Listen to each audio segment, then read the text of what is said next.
Hiningi ni Willie Revillame sa pamunuan ng ABS-CBN na pakawalan na siya sa kanyang kontrata. Sa isang sulat, sinabi niyang gusto muna niya mabigyan ng panahon ang sarili at kanyang kalusugan. Nagpapatrol, Mario Dumawan. May 12, 2010, tinanggap ng pamunuan ng ABS-CBN ang liham ni Willie Revillame kung saan siya formal na nagpapaalam. Umapela si Willie na pakawala na siya bilang talent ng network para mabigyan daw siya ng panahon para makapag-isip at para na rin mapanatili ang mga ugnayang pinapahalagahan niya sa istasyon. Ayon kay Willie, dala lang ng bugso ng kanyang emosyon ang paghingi niya na tanggalin si Jobert Socaldito sa kanyang radio program sa DZMM. Dinipensahan lang daw niya ang programa laban sa mga kritisismo ni Socaldito.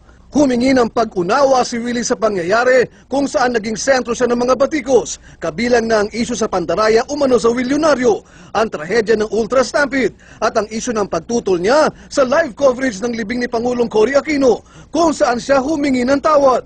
Sa lahat daw ng ito, inako niya ang responsibilidad kahit wala daw siyang sala.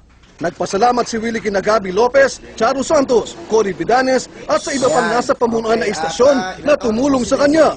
Sinikap namin kunin ang panig ni Willie tungkol sa kanyang liham, pero hindi niya sinasagot ang aming mga tawag. Ayon sa sources sa loob ng ABS-CBN, hindi nila alam kung paano lumabas sa media ang liham ni Willie kung hindi mismo si Willie ang nagbigay nito. Ayon kasi sa ABS-CBN management, mas mahusay na mareresolba ang mga isyu sa pribadong pakikipag-usap ng mga taong may kinalaman dito bago ito isa publiko. Itinakda na ang pag-uusap ni Willie Revillame at ng pamunuan ng ABS-CBN sa susunod na linggo. Mario Dumawal, Patrol ng Pilipino.